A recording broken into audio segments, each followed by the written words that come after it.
Again, apologies to not only everyone here, but those watching at home. Apparently, we're having some internet issues, and it's not just City Hall that are part of the city is having some issues, apparently. So before we lose it again, touch wood, back to you, CFO Harper.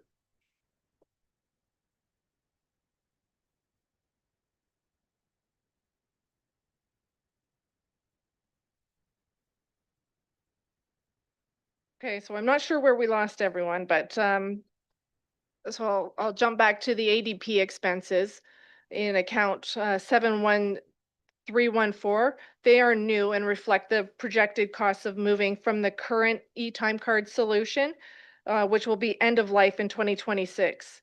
These costs have been partially offset by a reduction in the e-time cards and the other data processing costs in 2026. So with minimal changes occurring to the assessment base, there have been fewer adjustments in recent years. So any unused funds in the tax adjustment account and is transferred to the reserve for uncollectible taxes account 71322 and 71323 respectively.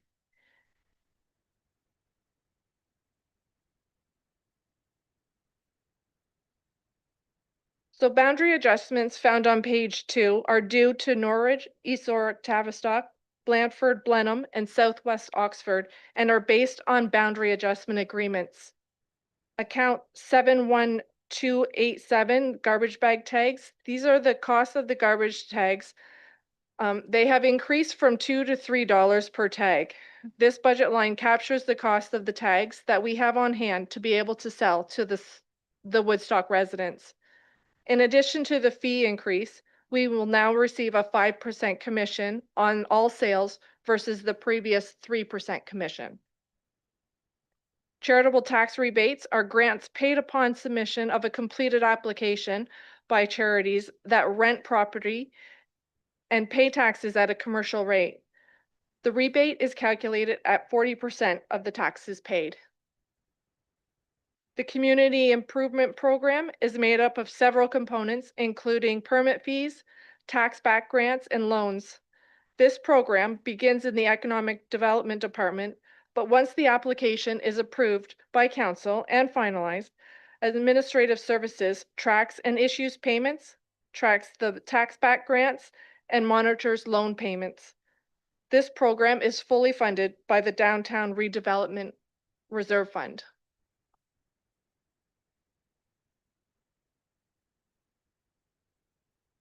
Turning to page 4, the proposed base reserve and reserve fund contributions are consistent with previous years.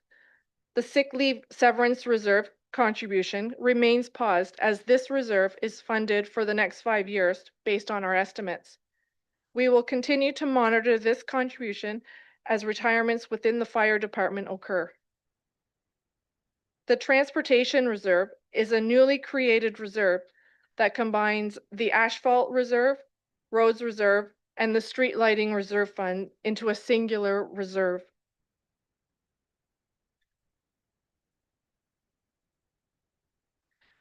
The 2024 surplus of almost $3 million was contributed to the reserve for capital projects, account 71319.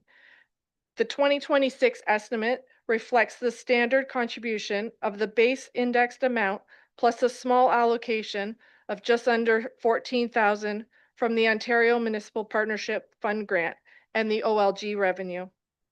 This is the funding that we raise through the revenue fund to budget to help fund our capital program, and it is often referred to as capital out of revenue. A year-end listing of the reserve and reserve fund will be available in the spring as we continue to finalize our 2025 results. The debt section can be found on page 7 and 8. We use long-term debt to finance some of our capital projects, not day-to-day operations. Our debt is typically structured with terms of up to 20 years and is serviced through property taxes or, whenever possible, development charges. We have added new debt issuances for phase 1 and 2 of the downtown revitalization projects, Southgate expansion, and the Public Works Office project. Some of the previously issued roads and recreation projects are now fully paid for and are no longer part of the debt servicing costs. It is important to note that in Ontario, the municipal debt is generally capped by an annual repayment limit, and this is set at 25% of a municipality's own source revenue, such as property taxes, investment income. This limit is calculated by the Ministry of Municipal Affairs and Housing, and the City of Woodstock remains well within this limit.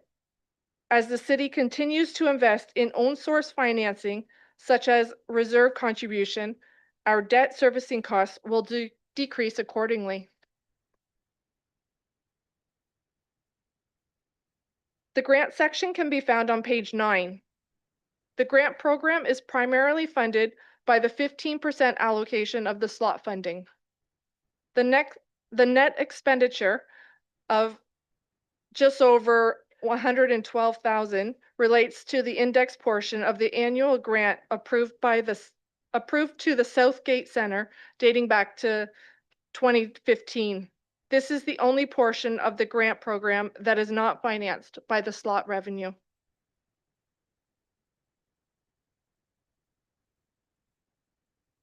City buildings and properties can be found on pages 10, 11, and 12.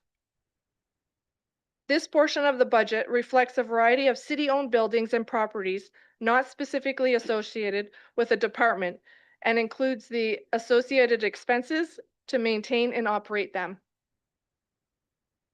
The West End Market is occupied by several city departments, including HR, Health and Safety, and Economic Development.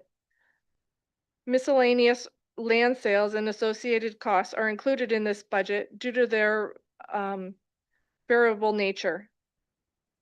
Also included in this budget are larger heating, roof, and other various repairs to city buildings, which are funded from the Municipal Building Reserve. 474, 476 Dundas is the newly acquired TriStar discount building next to City Hall.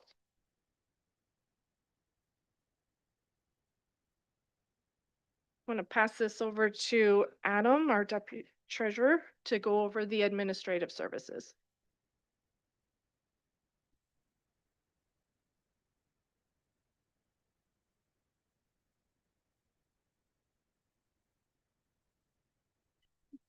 Good evening, Your Worship, members of council. I'm here to present the administrative service section of the budget. If you look in your booklet, it would be pages 5 and 6.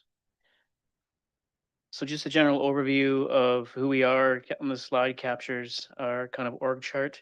We're responsible for taxation, revenue collection, building and collection for municipal property taxes, issuing tax certificates, assisting residents with phone, email, and in-person inquiries, are primarily covered by staff noted here in yellow. Additional responsibilities we handle for the department include developing and monitoring the annual operating and capital budgets, financial reporting and audit, including preparing the annual financial statements, reports to council, and other department needs such as grant applications. Additionally, we oversee cash and investment management according with policy, oversee the city's debt obligations, and handle purchasing and procurement and issuing purchase orders upon department request. And additionally, we issue the charitable taxation receipts as required.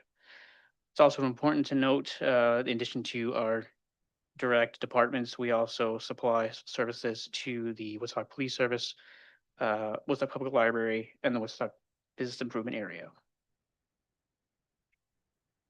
Just some highlights of numbers from our department. This slide details tax notices that are sent out twice a year, so our interim and final. You can see from 2022 through to 2026, the increase is roughly 1,350 additional notices. In addition to those interim sent out, we also do supplemental bills, PAP letters, and arrears notices, which is also, we're seeing an uptake in those. Another highlight of numbers for what we kind of process for volume of accounts payable between EFT, check, and Visa transactions. We're in the volume of 30,000 and up annually will be processed.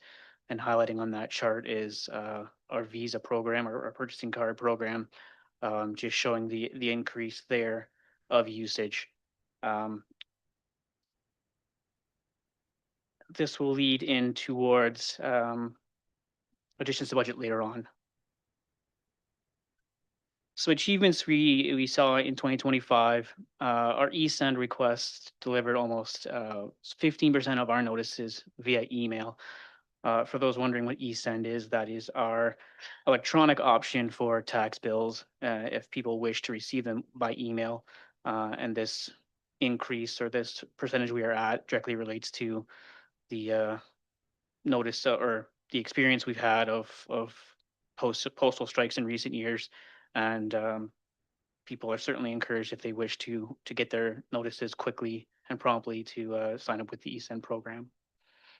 Additionally, in 25, we utilized further our financial budgeting software and reporting software called FMW to distribute operational results to staff monthly, providing drill down capabilities to review each of their accounts in complete detail on a monthly basis. Additionally, in 25, we completed, we're in the process of completing the first full cycle of the operating budget process for this 2026 budget. And we're a few years in on the capital budget now as well. Additionally, our virtual city hall module with our software, we proceeded to set it up to relaunch in 25. We just required some few upgrades right at the end of the year, and now we look towards enhancing that in 2026. And again, for those that are wondering what virtual city hall is, it is a online self-serve portal, essentially, that taxpayers and users can sign up to get their copies of their bills if they need to, or check the status of their accounts, or any property tax information for properties they are owners of. And lastly, an achievement, it was enhanced monthly reporting for our Woodstock Police Service. For the request from the department, they wanted to enhance more than just the standard reporting of an operating statement. They wanted more valuable information, more insight, and we've began to use additional software to bring that better visuals and better usage and understanding of data to the reporting for them. And we hope to expand that kind of going forward. Oh, and also go back, in addition to the VCH, or sorry, the virtual city hall, in the interim notice billings that went out in January, people might have noticed a QR code on the front of their tax bill envelope. That is actually the QR code for people have actually used that to sign up for virtual city hall. So if they're wondering what that relates to, they can certainly sign up for that access using that if they still have the copy. I went back.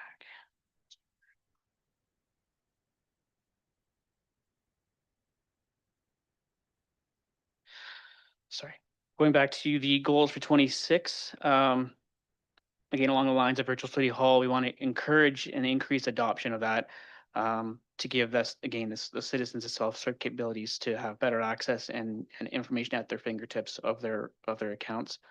Additionally, to just property tax, that virtual city hall will also allow people that have invoicing that come directly from city hall to be able to actually go online and view and pay those invoices as well. A larger goal for 26, that's been spoken to previously, is the ADP solution we are working towards to replace our e-time card system that is ending this year. Just as a kind of history of it, back in 2017, the city implemented the e-time card software to get away from a lot of manual time card processes. And the software has worked well, but it is time that we move on from that and work towards a better, more adaptable solution. We are now just beginning the process of that, and it will not only just replace e-time cards, but also kind of unify our HR systems and payroll systems altogether. In addition to that, another goal we have is beginning our ERP solution replacement process. Council will note last year in our addition, we look to we highlight that our ERP system or our Great Plains system is becoming end of life in 2029, and we wanted to begin the path last year of finding a ERP project manager to kind of start that process. I'm happy to report about a month ago, end of January, that person has started and is already diving into it, getting our processes and our systems, understanding of what we have and where we want to kind of go. Working hard already for there.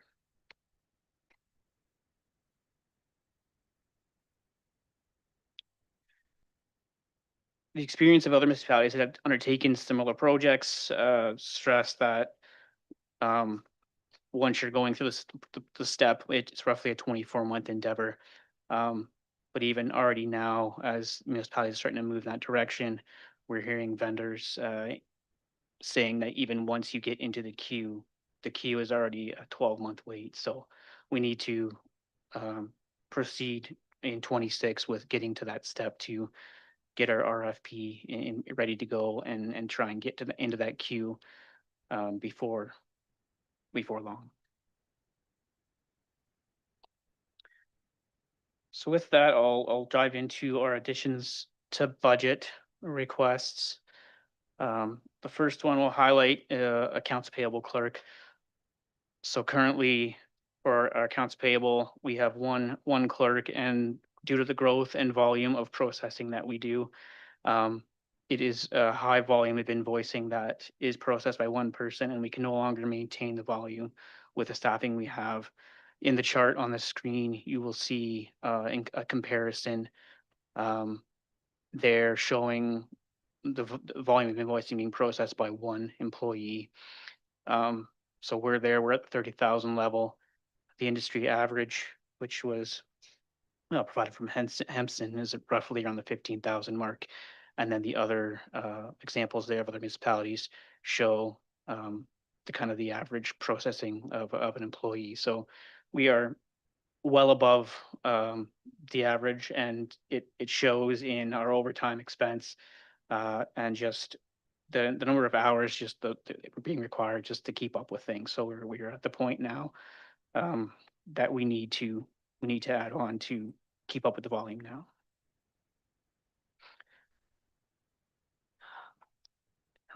The second addition to budget request is a financial coordinator. Over the years in the department, the staffing levels had not changed very much, and the operational demands have outpaced the department's staff capacity. It's resulted in unsustainable levels of required OT and growing levels of unused vacation. This translates to the inability to move from our current reactive approach over to a proactive approach, which will provide greater flexibility to implement new initiatives. This chart tries to capture the number of financial coordinators or analyst positions in other organizations. Understanding that each municipality is a bit different and structured differently, we did our best to try and capture like positions for this comparison. It is also important to note as well, along with the city's needs, we continue to support the board's needs of like Woodstock Police Service, Woodstock Public Library Board, and the BIA. This position will allow Treasury Department to better assist with forecasting, annual budgeting, and variance analysis to provide data-driven insights and reporting for departments and management to make informed decisions. This position will be offset with reduction in part-time labor that we would look to eliminate. It would allow us to enhance internal controls, efficiency, speed up reporting, and provide us with the capacity to support the large initiatives that we are now undertaking with ADP and the ERP systems. And this will also support us to be able to improve employee retention and well-being.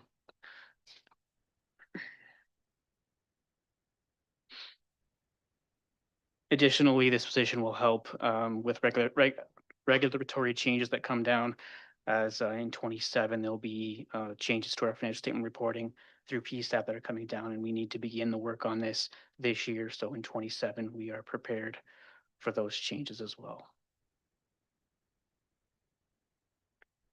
And lastly, the third addition we're looking for is the accounting clerk. This position will assist with regular routine tasks required to support with timely reconciliations, assist with maintaining ledgers, and provide accounts receivable and payable follow-up and review. This position would also ensure reserve fund balances are kept up to date, including preparation of required journal entries and subsequent transfers, providing the capacity and the ability to respond in a more timely manner for department inquiries, analysis, information reporting at any time for those balances. Additionally, this position will look to be able to potentially offset additional overtime that we are estimating in 26's base budget. We'll be able to reduce off of that. This will also allow to shorten reconciliation and analysis delays we are experiencing, and the capacity to support automation and process improvements that we're looking to make. In summary, these three vital positions will help protect the financial integrity of the city by addressing the staffing deficiencies we experience, including the solutions and strengthen the department to allow the department to work towards meeting future goals. These additions will play a key role in providing the department the capacity to successfully implement the ADP initiative and continue down the path towards the ERP project. It should be noted that these two initiatives aren't only just for the benefit of this department, but for the city as a whole. With that, I'll pass it back over to Stephanie as kind of an overview of kind of longer term goals of the department and go from there. Thank you. So if we are able to staff appropriately and with the significant undertaking of the new ERP and ADP projects, we are encouraged that we would be able to assist the other departments with better and more timely financial information.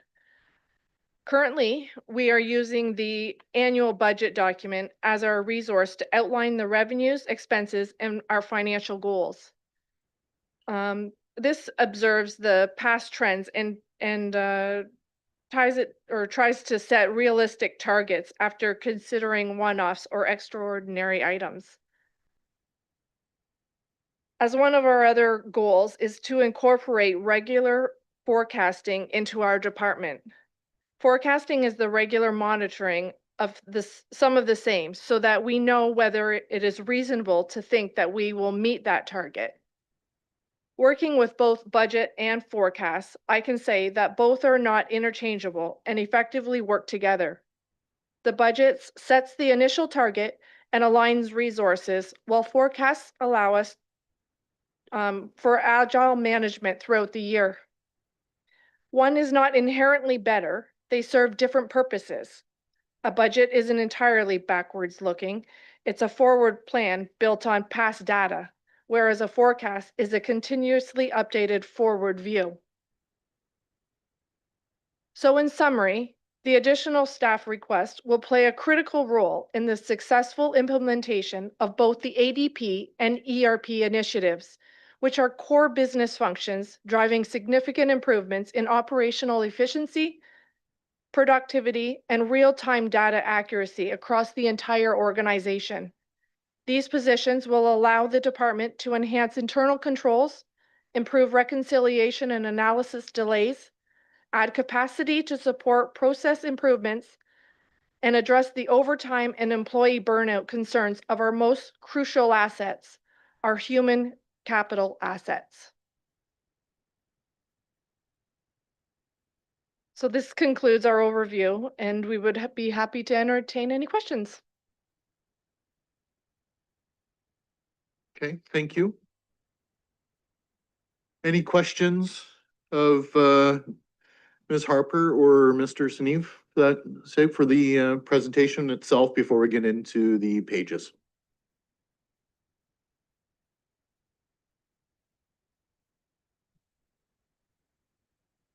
Seeing none, then we will jump into it.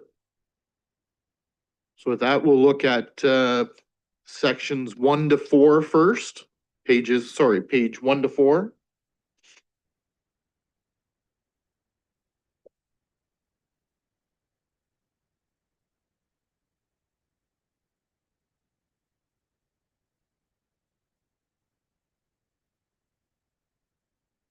I have one on page 1. This is account number 200-69499-000 miscellaneous. I see there's quite a bit of a difference Yes. from actuals to forecast. I'm curious what that would have been. No, thank you for the question. So in 2025 actuals, there is 3 years of builder deposit forfeits. So we advertised in 2024. We were a little behind in collecting some of those deposits. So that's what the 2025 represents, actually 2016 to 2018 deposits.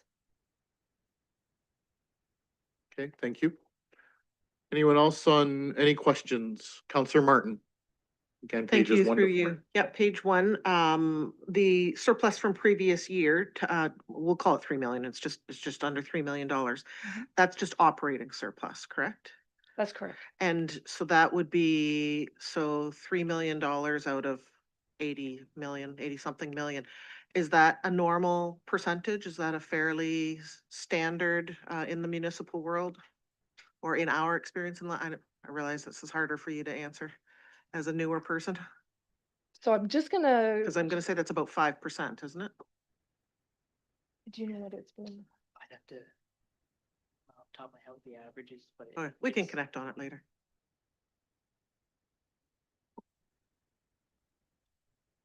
We'll ask that you follow up with council on that if you don't mind. Absolutely. Okay, thank you. Any other questions on pages 1 to 4?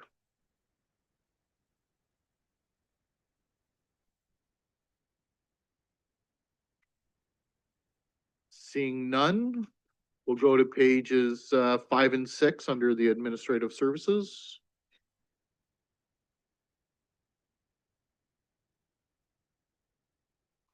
Any questions on pages 5 or 6?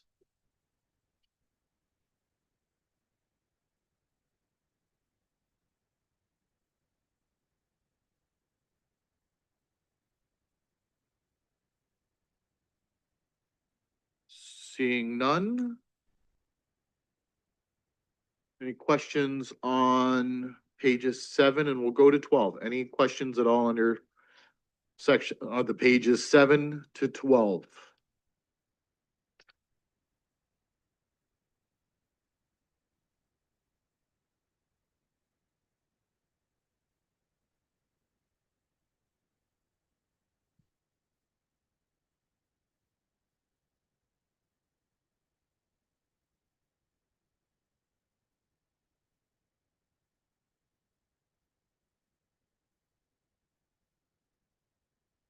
Seeing none?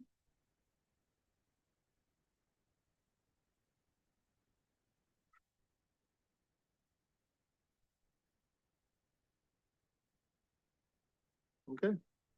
I don't see anything further. Thank you both so much.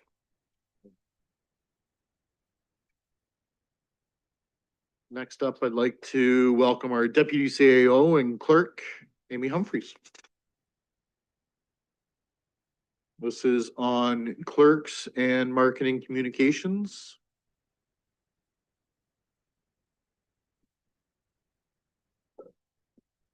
And for those following along at home, clerks is pages 106 to 108, and marketing communications is 99 and 100.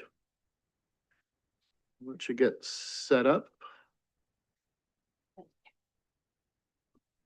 Welcome.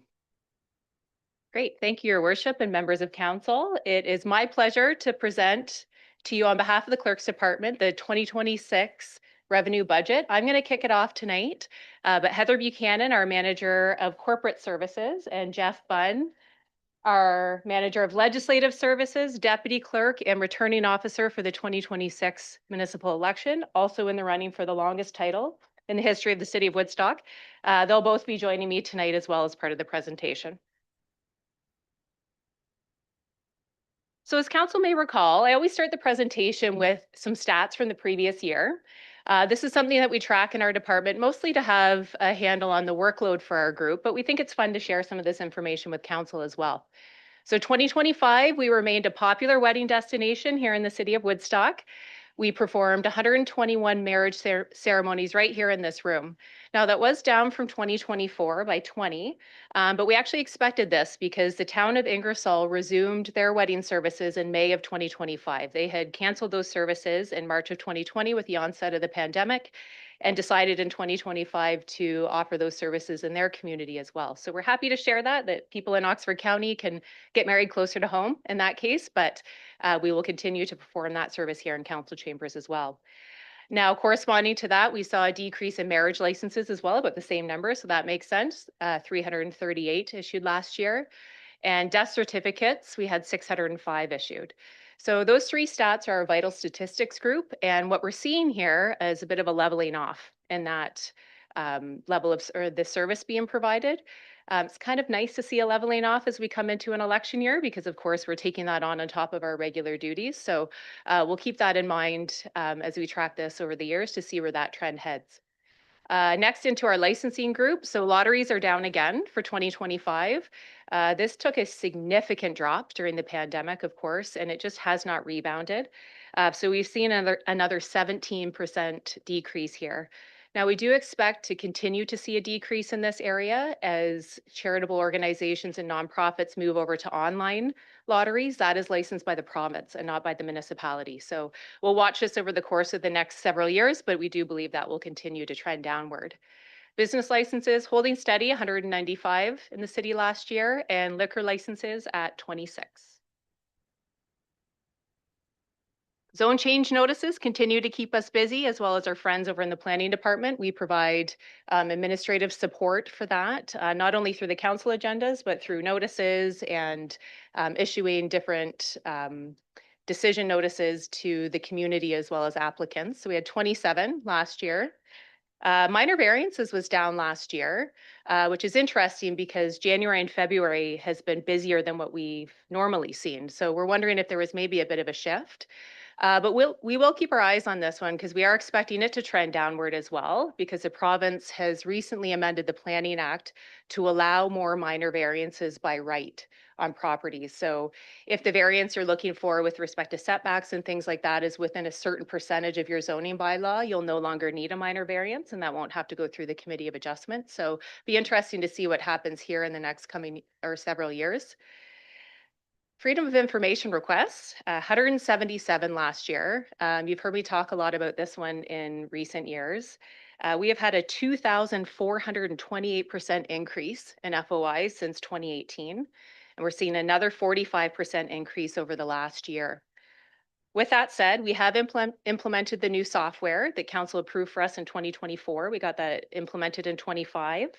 And we have implemented a new routine disclosure as well. And we talked about that during the budget meeting last year as ways to try to mitigate this increase.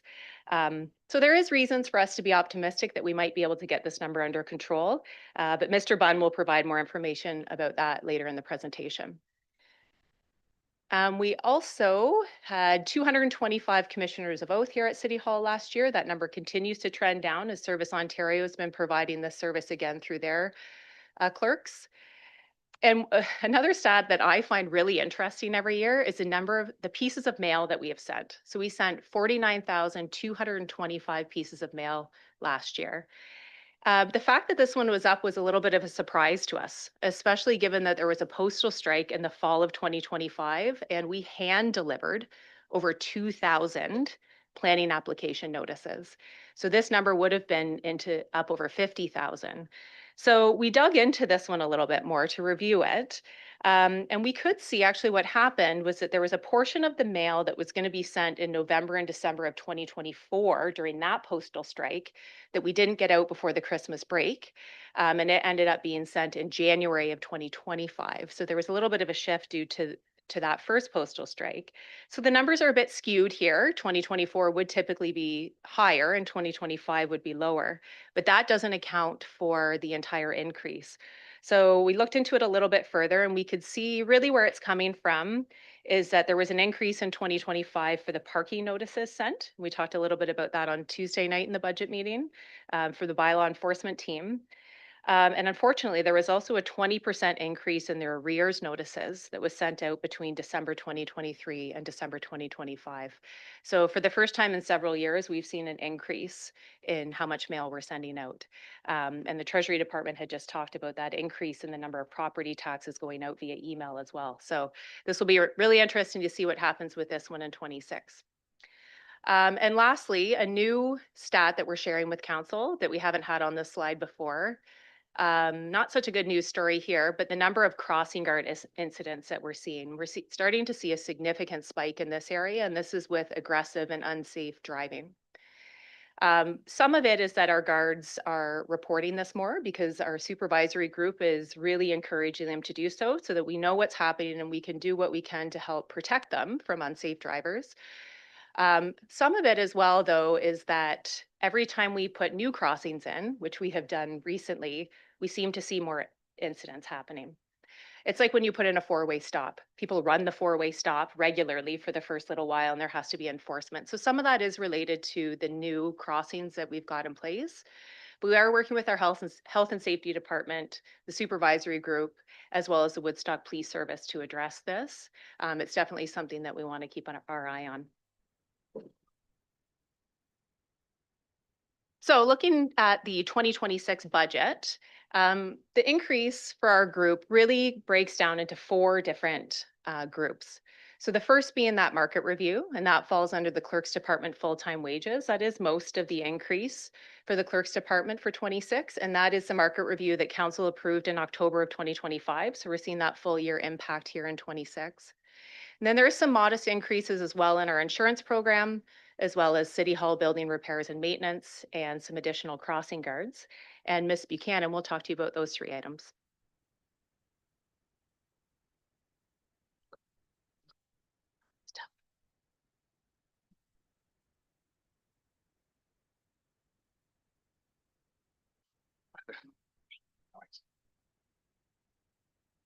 Good evening. As we discussed in previous years, the commercial insurance market is cyclical. So in 2020, we entered what was known as a hard market, following nearly a decade of a soft market where increases were limited to small inflationary adjustments. Many of the factors that triggered that hard market were outside municipal control, but they had a direct impact on our premiums. Throughout that period, Woodstock fared better than many municipalities because of our strong loss ratio. Even so, it was challenging times. We are now in our second year of a soft market, and for my first budget presentation, I am pleased to report that the overall increase for our 2026 insurance program is 2.3%. This increase also accounts for growth-related additions to our portfolio, including new vehicles, equipment, and properties. And that property would include, as an example, the expansion of the Public Works Department or building. So now, we're asking for a 20% increase in the, sorry here, let me read it off of here because it's not on here. So bear with me, sorry about that. So we're asking for a 20% increase in the budget line here. We definitely exceeded our 2025 budget. We had significant plumbing issues in the building, and further work is going to be required in 2026. Our new manager of facilities has developed a plan to address the problem, and the work is expected to commence early next week. So the other ask we have is we're asking for a $32,000 increase into our budget line for the crossing guards. Most of that extra cost will be due to the added guard at the Knights Lane and Queenston to support the opening of the new school there. Other budgetary factors that have probably added to that is fluctuating operating hours and also the 2026 negotiated wage increase. We currently have 17 crossings and we have 18 permanent guards. And I would just like to end my portion of this just to give a shout out to our crossing guards and their supervisor, Teresa Loff, for the excellent job that they do for us. I will now pass this over to Mr.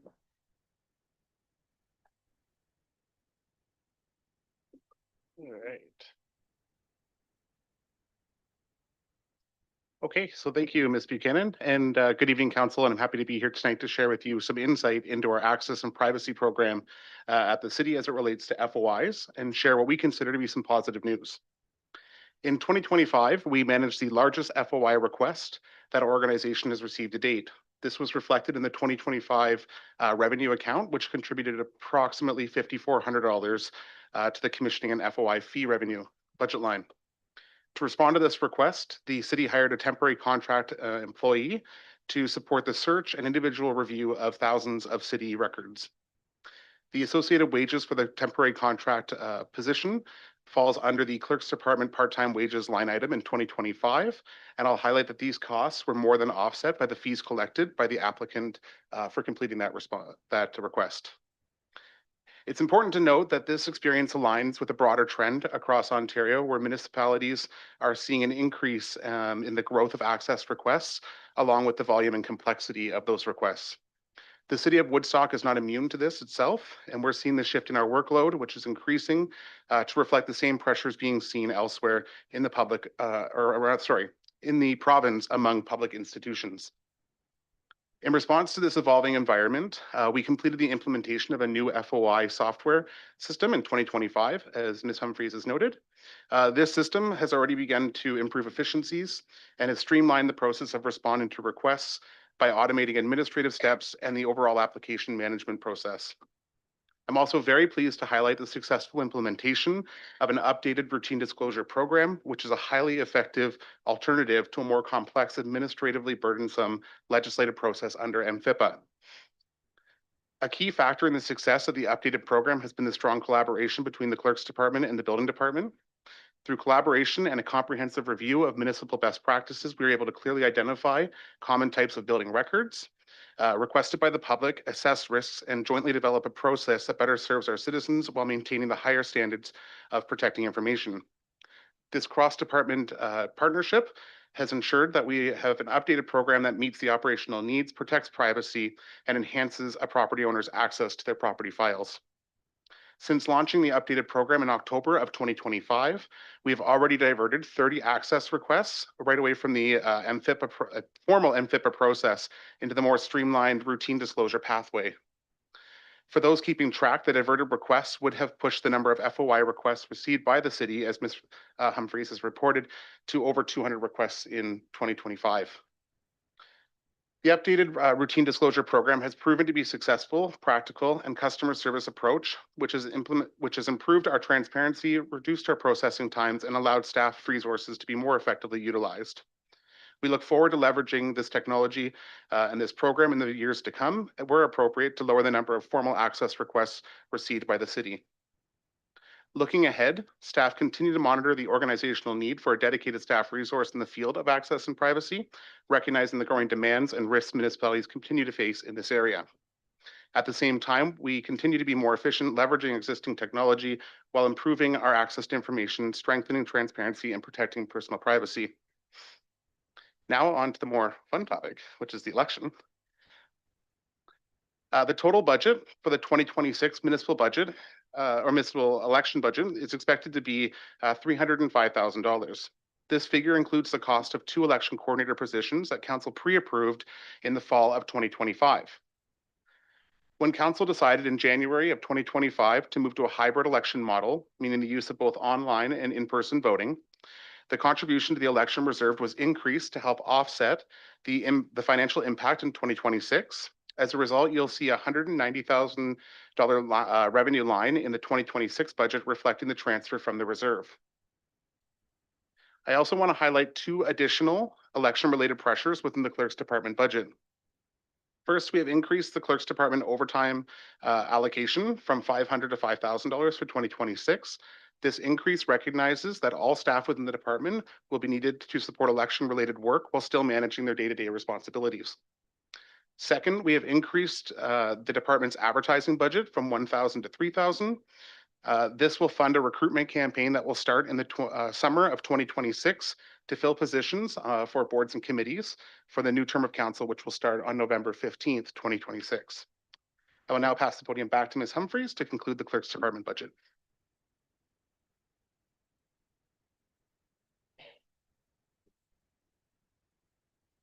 Okay. And with that, Your Worship, that is the extent of our presentation, and we'd be happy to take any questions. Perfect. Well, thank you. Any questions of the presentation from either or to Ms. Humphries, Ms. Buchanan, or Mr. Bunn?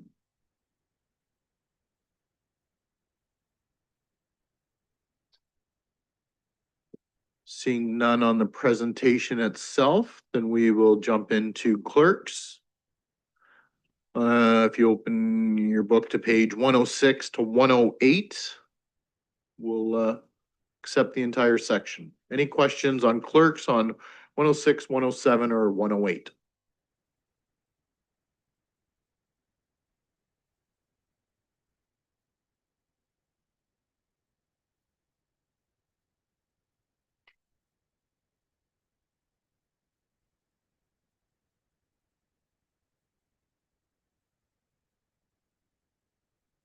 Seeing none.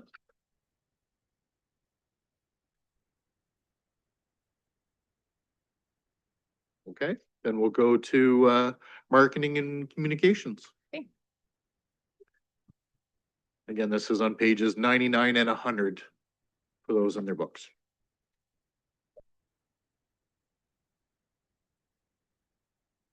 Okay, thank you again, Your Worship and members of council. It's my pleasure to also present the 2026 operating budget on behalf of the Marketing and Communications Department. Before we get started, our new manager of Marketing and Communications is here with us tonight. She's right behind me here, Tatiana Milne. Given that it's her 8th day on the job, I'm going to present this year, but Tatiana is very excited to provide this presentation to the council next year.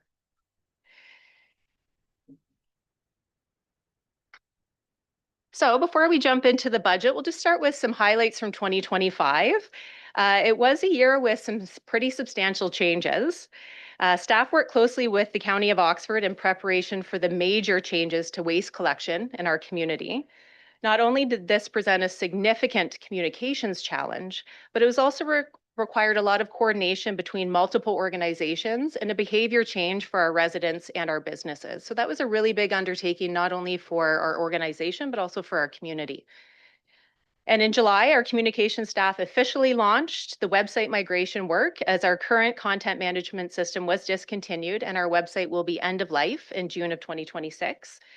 This work is not only looking at transitioning to that new platform, but we're also overhauling the content, the governance practices, and the accessibility to increase the user experience and ensure best practices are implemented for maintenance and oversight with our website as we move forward with the new site. So staff are in the process of building out that new site, and we look forward to launching in April of 2026. Additionally, communications played a key role in the phase 1 implementation of the city's new SharePoint intranet site. So that's our internal site. The platform will help staff access key internal resources, share information, and collaborate effectively across our organization. So the first phase included a launch of the department sites that staff identified as having the most information required by other staff. So that included the clerks department, marketing communications, as well as our HR department. And future phases will be launched in 2026 to build out the remaining departments and to further streamline those internal workflows. So looking ahead to 2025, we will of course continue with our main objective, which is supporting staff across the organization and sharing clear, user-focused information with the community about our core services and special projects. But as I mentioned, we are very excited to be onboarding Tatiana, our new manager of marketing and communications, and we're working to get her up to speed on the many projects that are already underway for 2026. So some of those projects include, of course, the city's 125th anniversary celebration. So marketing communications will play a large role in many of the projects going on, and we are part of that working group. As I mentioned, we'll be launching our new website at the end of April. This also includes microsites for the economic development team and the Woodstock Art Gallery and the Woodstock Museum. And we are right in the middle of that heavy lift now. And finally, we'll be rolling out a comprehensive communications plan for the 2026 municipal and school board election. So given the introduction of online voting for this first time in our community, as Mr. Bunn mentioned, we are very excited to have a manager of marketing and communications for the first time ever during the planning process of the election administration. That's been very, very helpful for the election group.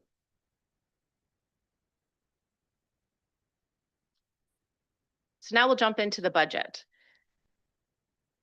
So a couple of notes, starting with the website specifically, because this is one of those budgets that's going to look a little strange this year, and there'll be a corresponding correction next year when it will look strange again.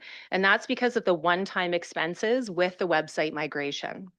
So council will recall in May of 2025 that funding from the tax stabilization reserve was approved to an upset limit of 71,500 to get the website migration rolling in 2025. So this included half of the website migration fee, which is about $25,000, and the 2025 portion of the temporary contract staffing position that was brought on board to work through that implementation. So the total 2025 amount landed at just under 65,000, and you'll see that amount drawn into this budget under the revenue section. That revenue is then offset in the expense section by the overage in the full-time wages account, and that was for the contract position, as well as the overage in the website maintenance and development account for that migration fee. Now, for 2026, council will recall as part of that May report that $49,500 was pre-approved in the 2026 budget for the remainder of that work that we need to do this year. So again, you'll see that increase in the full-time wages and the website maintenance and development account.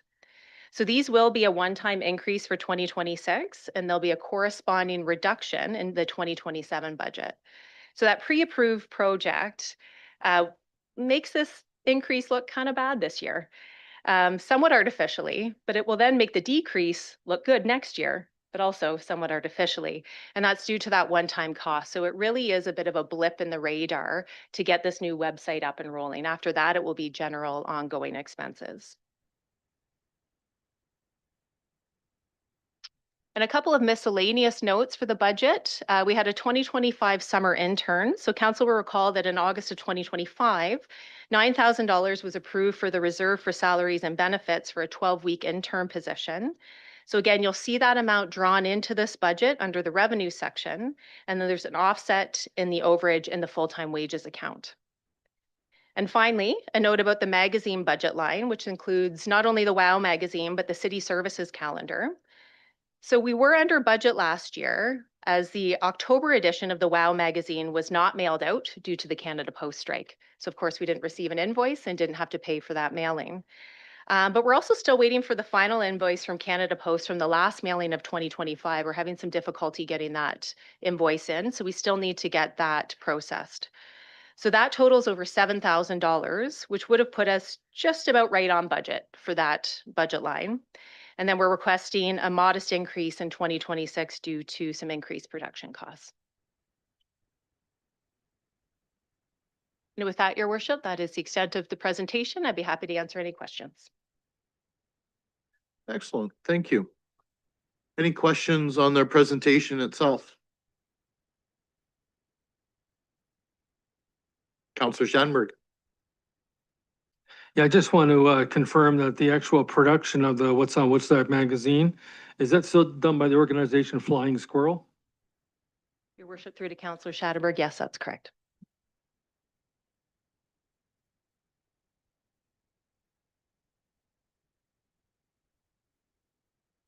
Any other questions of the presentation? For Ms. Humphries, or I'll open it up to Ms. Milne if we want to put her on the spot at all. Welcome. Seeing none, we'll get into it then. Again, page 99 and 100. Any questions on any of the line items on page 99 or 100 for marketing and communications?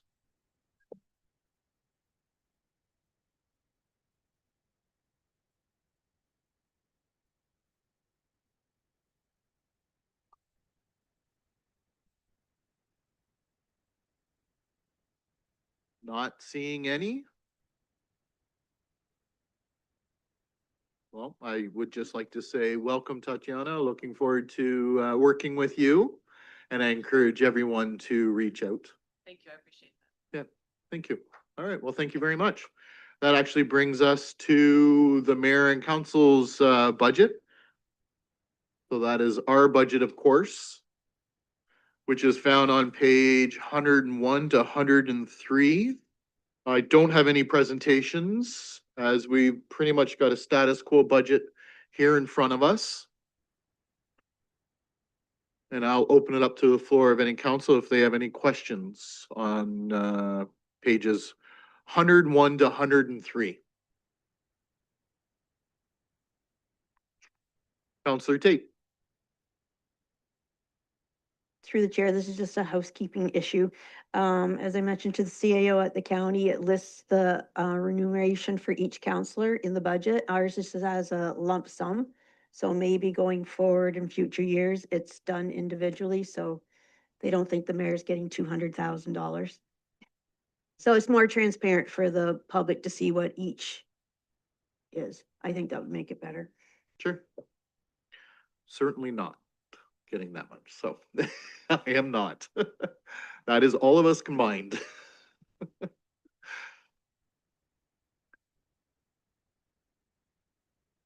Any questions again on our budget? Our council budget, page 101 to 103. Again, not aware of any additions or subtractions. It's pretty much status quo over the year. In fact, pretty much over the term.